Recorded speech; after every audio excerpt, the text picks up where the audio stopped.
آج کی اس ویڈیو میں بات کریں گے کہ کیسے حضرت یونس علیہ السلام ایک مچھلی کے پیٹ میں 40 دن تک رہے۔ ویڈیو شروع کرنے سے پہلے آپ دوستوں سے گزارش ہے کہ اسلامی ویڈیوز کے لیے ہمارے اس چینل کو سبسکرائب کر دیں اور بیل کے آئیکن کو دبا کر آل پر کلک کر دیں۔ شکریہ۔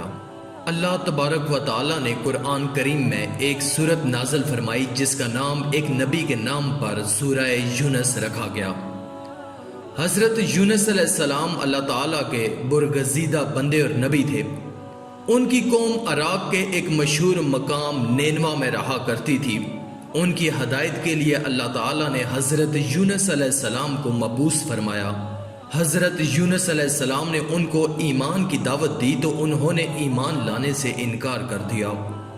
اللہ تعالیٰ نے حضرت یونس علیہ السلام کو حکم دیا کہ ان لوگوں کو آگاہ کر دو کہ 3 دن کے اندر اندر تم پر عذاب آنے والا ہے۔ حضرت یونس علیہ السلام نے قوم میں اس کا اعلان کر دیا۔ قوم یونس نے آپس میں مشورہ کیا تو اس پر سب کا اتفاق ہوا کہ ہم نے کبھی یونس علیہ السلام کو جھوٹ بولتے نہیں دیکھا، اس لیے ان کی بات نظر انداز کرنے کے قابل نہیں۔ اس مشورہ میں یہ طے ہوا کہ یہ دیکھا جائے کہ یونس رات کو ہمارے اندر اپنی جگہ مقیم رہتے ہیں تو سمجھ لو کہ کچھ نہیں ہوگا، اور اگر وہ یہاں سے کہیں چلے گئے تو یقین کر لو کہ صبح کو ہم پر عذاب آئے گا۔ حضرت یونس علیہ السلام اللہ تعالیٰ کے حکم کے مطابق رات کو اس بستی سے نکل گئے۔ صبح ہوئی تو عذاب الہی ایک سیاہ دھوئیں اور بادل کی شکل میں ان کے سروں پر منڈلانے لگے اور فضائے آسمانی سے نیچے ان کے قریب ہونے لگا تو ان کو یقین ہو گیا کہ ہم سب ہلاک ہونے والے ہیں۔ یہ دیکھ کر انہوں نے حضرت یونس علیہ السلام کو تلاش کیا کہ ان کے ہاتھ پر مشرف با ایمان ہو جائیں اور پچھلے انکار سے توبہ کر لیں، مگر حضرت یونس علیہ السلام کو نہ پایا تو خود ہی اخلاص نیت کے ساتھ توبہ اور استغفار میں لگ گئے۔ بستی سے ایک میدان میں نکل آئے، عورتیں، بچے اور جانور سب اسی میدان میں جمع ہو گئے۔ ٹاٹ کے کپڑے پہن کر اس میدان میں توبہ کرنے اور عذاب سے پناہ مانگنے میں اس طرح مشغول ہو گئے کہ پورا میدان آہو بکا سے گونجنے لگا۔ اللہ تعالیٰ نے ان کی دعا قبول فرما لی اور عذاب ان سے ہٹا لیا۔ روایت میں ہے کہ یہ عاشورہ یعنی 10ویں محرم کا دن تھا۔ ادھر حضرت یونس علیہ السلام بستی سے باہر اس انتظار میں تھے کہ اب اس قوم پر عذاب نازل ہوگا۔ ان کے توبہ اور استغفار کا حال ان کو معلوم نہ تھا۔ جب عذاب ٹل گیا تو ان کو فکر ہوئی کہ مجھے جھوٹا قرار دیا جائے گا، کیونکہ میں اعلان کر چکا تھا کہ 3 دن کے بعد عذاب آئے گا۔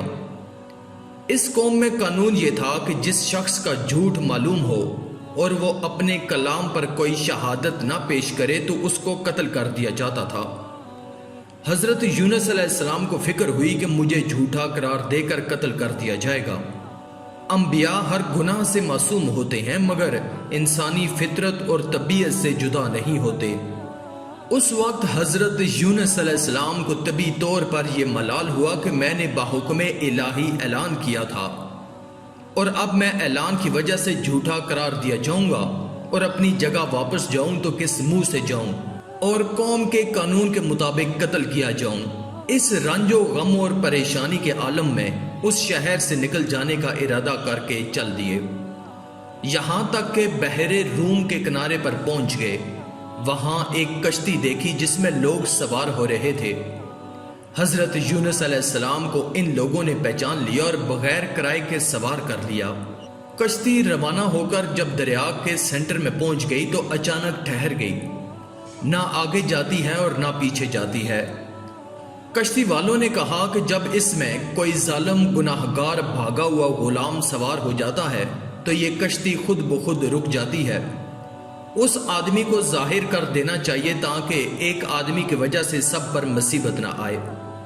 حضرت یونس علیہ السلام بول اٹھے کہ وہ بھاگا ہوا غلام گناہگار میں ہوں، کیونکہ اپنے شہر سے غائب ہو کر کشتی میں سوار ہونا ایک طبی خوف کی وجہ سے تھا، بلکہ اللہ کے حکم سے نہ تھا۔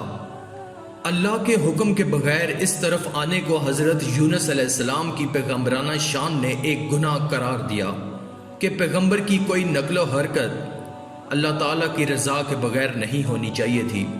اس لیے فرمایا کہ مجھے دریا میں ڈال دو تاکہ تم سب اس عذاب سے بچ جاؤ گے۔ کشتی والے اس پر تیار نہ ہوئے بلکہ انہوں نے قرعہ اندازی کی تاکہ قرعہ میں جس کا نام نکلے اس کو دریا میں ڈال دیا جائے۔ اتفاقاً قرعہ اندازی میں حضرت یونس علیہ السلام کا نام نکلا۔ ان لوگوں کو اس پر تعجب ہوا تو کئی مرتبہ قرعہ اندازی کی، ہر مرتبہ اللہ تعالیٰ کے حکم سے حضرت یونس علیہ السلام کا نام آتا رہا۔ دوسری طرف ایک بہت بڑی مچھلی اللہ کے حکم سے کشتی کے قریب منہ پھیلائے ہوئے تھی کہ حضرت یونس علیہ السلام دریا میں آئیں تو ان کو اپنے پیٹ میں جگہ دوں، جس کو حق تعالیٰ نے پہلے سے حکم دے رکھا تھا کہ یونس کا جسم تیرے پیٹ کے اندر رکھا جائے گا۔ یہ تیری غذا نہیں بلکہ ہم نے تیرے پیٹ کو اس کا مسکن بنایا ہے۔ حضرت یونس علیہ السلام دریا میں گئے تو فوراً اس مچھلی نے منہ میں لے لیا۔ حضرت عبداللہ بن مسعود رضی اللہ تعالیٰ عنہ نے فرمایا کہ حضرت یونس علیہ السلام اس مچھلی کے پیٹ میں 40 روز رہے، یہ ان کو زمین کی تہہ تک لے جاتی اور دور دراز کی مسافتوں میں پھراتی رہی۔ اس حالت میں حضرت یونس علیہ السلام نے یہ دعا پڑھی، لا الہ الا انت سبحانک انی کنت من الظالمین۔ اللہ تعالیٰ نے اس دعا کو قبول فرما لیا اور بالکل صحیح سالم حضرت یونس علیہ السلام کو دریا کے کنارے پر ڈال دیا۔ مچھلی کے پیٹ کی گرمی سے ان کے بدن پر کوئی بال نہ تھا۔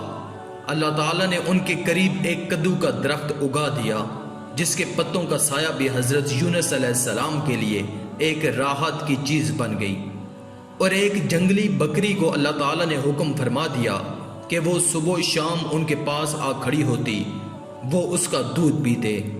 اس طرح حضرت یونس علیہ السلام کی دعا قبول ہوئی اور وہ اپنی بستی میں واپس چلے گئے، اور بعد میں ان کی قوم کو بھی پورا حال معلوم ہو گیا۔ اللہ تعالی ہم سب کو عمل کی توفیق عطا فرمائیں، آمین۔